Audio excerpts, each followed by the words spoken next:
Doctor, ഇപ്പോൾ ഈ വാക്സിനേഷന് ശേഷം ശ്രദ്ധിക്കേണ്ട കാര്യങ്ങൾ എന്തെല്ലാമാണ്? വാക്സിനേഷന് ശേഷം സാധാരണ രീതിയിൽ പലപ്പോഴും നമ്മളോട് ഒപ്പിലിരിക്കുമ്പോൾ സംശയം വരാറുള്ളതെന്ന് പറഞ്ഞാൽ ഡയറ്റ് നമ്മൾ കഴിക്കുന്ന ആഹാരത്തിൽ എന്തെങ്കിലും വ്യത്യാസം വരുത്തണമെന്ന് നോക്കിയാ പുളിയുള്ളത് കഴിക്കാവോ എന്ന്. അപ്പം ഈ അലോപ്പതിയില് അങ്ങനെ പ്രത്യേകിച്ച് ഒരു പഥ്യമൊന്നും പറയുന്നില്ല, എന്ത് ആഹാരം വേണമെങ്കിലും കഴിക്കാം. പക്ഷെ മദ്യപിക്കുന്ന ശീലമുള്ളവരാണെങ്കിൽ ഈ വാക്സിനേഷന്റെ 28ാം ദിവസം മീൻസ് 28ാം പക്കത്തെ വാക്സിൻ എടുക്കുന്നത് വരെ മദ്യം ഉപയോഗിക്കാണ്ടിരിക്കുന്നതാണ് നല്ലത്. അതുപോലെ തന്നെ വളരെയധികം സ്ട്രെന്യൂസ് ആയിട്ട് ഉള്ള കാര്യങ്ങൾ, ഒരുപാട് ഭാരപ്പെട്ട ജോലികൾ ഒന്ന് ചെയ്യാണ്ടിരിക്കുന്നതും ആണ് നല്ലത്. വേറെ പ്രത്യേകിച്ച് ഒന്നും തന്നെ ശ്രദ്ധിക്കേണ്ടതില്ല. സാധാരണ രീതിയിലുള്ള എന്തൊക്കെയാണോ ജോലി ചെയ്തുകൊണ്ടിരുന്ന അതും സാധാരണ രീതിയിലുള്ള ഒരു ജീവിതം നയിക്കാവുന്നതാണ്. വേറെ പ്രത്യേകിച്ച് പഥ്യമോ അങ്ങനെയൊന്നും നോക്കേണ്ട ആവശ്യമില്ല. ഇത്തരം സാഹചര്യങ്ങളിൽ ഈ ചികിത്സ തേടാൻ വൈകിയാലുള്ള പ്രശ്നങ്ങൾ എന്തെല്ലാമാണ്? സാധാരണ രീതിയിൽ ഈ പട്ടിയോ പൂച്ചയോ കടിക്കോ ആ ഒരു മൃഗത്തിന് പേവിഷബാധ ഉണ്ടെങ്കിൽ ഒരു 2 തൊട്ട് ഒരു 3 മാസം വരെ എടുക്കും അതിന്റെ ഒരു ലക്ഷണങ്ങൾ മനുഷ്യൻ കാണിച്ചു തുടങ്ങാനായിട്ട്.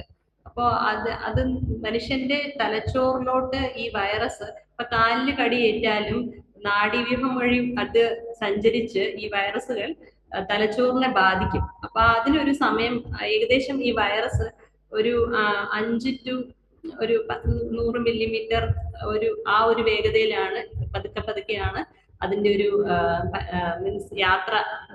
ഈ കടിച്ച ഭാഗത്ത് നിന്നും അത് ആദ്യം അവിടുത്തെ മാംസപേശികളിൽ പെരുകുകയാണ് ചെയ്യുന്നത്. അതിൽ നിന്ന് പിന്നെ ഈ നെർവ്സിലോട്ട്, അതായത് നമ്മുടെ ഞരമ്പുകളിലോട്ട് അറ്റാച്ച്ഡ് ആയിട്ട് അത് പതുക്കെ തലച്ചോറിലോട്ട് സഞ്ചരിച്ചു തുടങ്ങും. ആ ഒരു സമയത്തിനുള്ളിൽ നമ്മള് മീൻസ് എത്ര വൈകിയാണെങ്കിലും വാക്സിൻ എടുക്കുന്നതാണ് എപ്പോഴും തന്നെ നല്ലത്. പലപ്പോഴും വീട്ടിൽ വളർത്തുന്ന പട്ടിയാണ് അല്ലെങ്കിൽ പൂച്ചയാണ് എന്നുള്ള ഒരു രീതിയിൽ വൽക്കരിച്ചത് കളയാറുണ്ട്. പക്ഷെ ചിലപ്പോൾ കൂട്ടുകാരോ വീട്ടുകാരോ ആരെങ്കിലും നിർബന്ധിക്കുമ്പോഴാണ് അവര് നമ്മളുടെ അടുത്ത് ഈ വാക്സിൻ എടുക്കാൻ വരുന്നത്.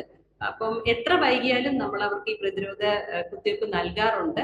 ആകെ ഒരു ആശ്വാസം എന്ന് പറഞ്ഞു കഴിഞ്ഞാൽ വളർത്തു മൃഗമാണെങ്കിൽ, മൃഗം എന്ന് പറഞ്ഞാൽ പട്ടിയും പൂച്ചയുടെയും കാര്യത്തിൽ മാത്രമാണ് ആധികാരികമായിട്ട് നമുക്കിത് പറയാൻ പറ്റുള്ളൂ. 10 ദിവസത്തിനുള്ളിൽ ഈ പട്ടിയോ പൂച്ചയ്ക്കോ പേവിഷബാധ ഉണ്ടെന്നുണ്ടെങ്കിൽ 10 ദിവസത്തിനുള്ളിൽ പട്ടിയും പൂച്ചയും ചത്തുപോകും. അപ്പോ അങ്ങനെ ഇല്ലാത്ത പക്ഷം നമുക്ക് മീൻസ് ചാവാത്ത പക്ഷം നമുക്ക് പട്ടിയുടെയും പൂച്ചയുടെയും കാര്യത്തിൽ മാത്രമേ ഇത് പറയാനുള്ളൂ. മറ്റുള്ള മൃഗങ്ങൾക്ക് ഇത് ബാധകമല്ല. നമുക്ക് ആശ്വസിക്കാം, ഈ പട്ടിയും പൂച്ചയും ജീവനോടുള്ളത് കൊണ്ട് പേവിഷബാധ ഉണ്ടാവാൻ സാധ്യതയില്ല എന്നുള്ളത്. പക്ഷെ എത്ര വൈകിയാലും നമ്മളിപ്പം ഈ ഒരു പ്രതിരോധ ശക്തി ഏറ്റവും എത്രയും പെട്ടെന്ന് ഇത് സ്വീകരിക്കുന്നതാണ് ഏറ്റവും അഭികാമ്യം. കാരണം 100% നമുക്കത് തടയാൻ പറ്റുന്നത് പെട്ടെന്ന് തന്നെ അതിനുള്ള ഒരു പ്രൊഫൈലാക്സിസ് അല്ലെങ്കിൽ ഇമ്മ്യൂണൈസേഷൻ എടുത്താൽ മാത്രമാണ്. അത് കഴിഞ്ഞ സമയം വൈകുന്തോറും നമുക്ക് അതിന്റെ ഒരു എത്രത്തോളം ഫലപ്രദമാകുമെന്നുള്ളത് നമുക്ക് പറയാൻ പറ്റില്ല. പക്ഷെ വൈകിയാൽ പോലും നിങ്ങൾ വൈകിയിലും ഇനി എടുത്തിട്ട് കാര്യമില്ല എന്ന് വിചാരിക്കരുത്. പട്ടീനെയും പൂച്ചനെയും നമുക്ക് ട്രേസ് ചെയ്യാൻ പറ്റാത്തൊരു സാഹചര്യമാണെങ്കിൽ എത്ര വൈകിയാലും നിങ്ങൾ ആശുപത്രിയിൽ വന്ന് ഈ പ്രതിരോധ ശക്തിക്കുള്ള മരുന്ന് മീൻസ് വാക്സിനേഷൻ സ്വീകരിക്കുക എന്നാണ് എനിക്ക് പറയാനുള്ളത്.